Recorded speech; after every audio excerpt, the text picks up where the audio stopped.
been 6 months now since the Deepwater Horizon disaster. 11 men killed in the explosion, hundreds of thousands affected, untold economic devastation, health repercussions, and the largest environmental catastrophe in this nation's history.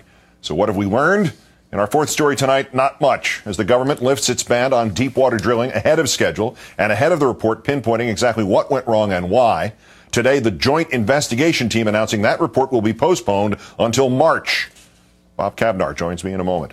A deadline extension given the final report on the disaster, allowing additional time for testing and public hearing. Interior Secretary Ken Salazar announcing just last week the end to the moratorium on deepwater drilling in addition to a new gold standard in regulation. Quoting him, "The truth is there will always be risks associated with deepwater drilling, but we have significantly, in my view, reduced those risks. Operators must now file for new permits. Rigs and drilling operations must be re-inspected. And oil and gas companies will not be allowed to resume drilling until they've come up with a plan on how to deal with emergencies." Yeah, because that worked so well the last time. To recap, BP's 2009 Gulf Response Plan categorized the spill as unlikely, anticipated no adverse impacts to fisheries or beaches, listed walruses among the species BP would fight to protect in the warm water Gulf, and named Professor Peter Lutz as a national wildlife expert to be consulted, even though he'd been dead for 4 years. Only one company has filed a request to drill since the ban has been lifted. It's not been identified. Instead, oil and gas industry officials are lamenting the new regulations, saying they're delaying drilling. Salazar meeting with some of those officials yesterday in part to pitch a plan for a new offshore drilling institute.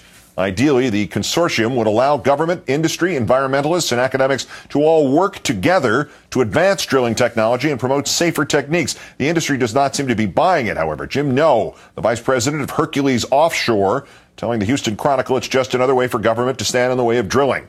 "We're creating debating societies and blue ribbon panels with long-term goals in mind, but blue ribbon panels won't keep our workers working. The industry is experiencing a death by committee." This as Chevron announces its plans to spend $7.5 billion to drill even deeper. The company wants to develop 2 Gulf of Mexico oil fields in waters 7,000 feet below the surface. That's considerably deeper than Deepwater Horizon, but with risk comes reward. The oil fields are expected to produce 170,000 barrels of oil per day, some of which might even not wind up on the beach.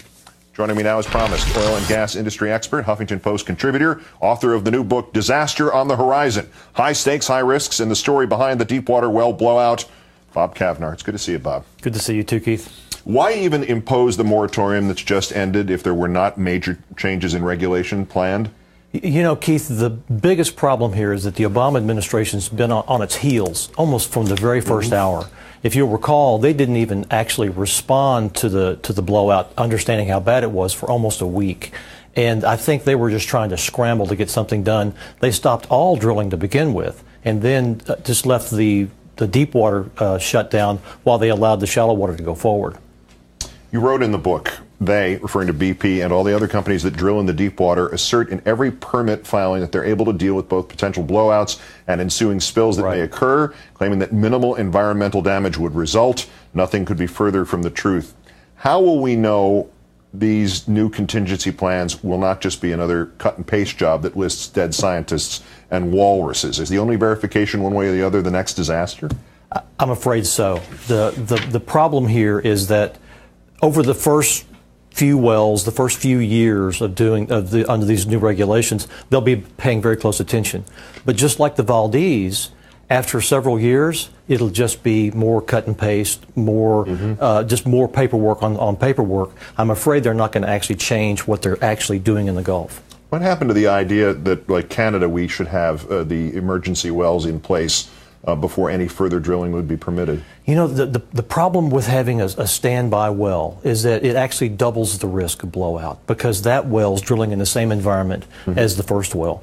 The real answer here is to make sure the well doesn't blow out. And that's what we're not talking about here. We're not talking about control. We're not talking about systems. We're not talking about redesign of the devices that keep the well safe. Is that the idea behind the Offshore Drilling Institute, or is that whole thing just something for public relations that pleases neither side?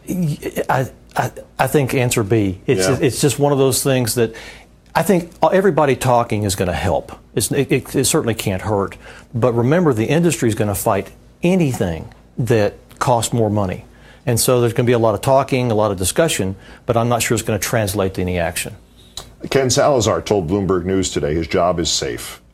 Should it be? I mean, would it be any kind of sign of increased oversight or a victory for environmentalists or just people who'd like to not see waves of oil again in the Gulf if he were not to continue? You know, I'm not sure I'd be as confident as he is. Yeah. You know, the agency obviously was crippled during the years of the Bush administration, and he was way behind. But the response was so slow in getting everyone geared up that I think that Salazar has some questions to answer about that. The figure of the extra drilling for the deeper wells from Chevron, right. $7 billion that they're investing in that. This is an industry supposedly experiencing death by committee. They seem to be holding up well enough. This is huge money in this business. Huge companies, some of the largest companies in the world are the ones drilling out here. And so with these kinds of dollars at play, there's a lot of dollars that go into politicians' campaign coffers. Mm-hmm. And because of that, we're not going to have the kind of change that I think we're going to really need to make it safer. So the forecast for the Gulf and other places where deep drilling is done is what? We're going to go through the Deepwater Horizon again in the next decade? You know, here's the problem. Some of the new regulations require a longer period of time for the permits to be approved.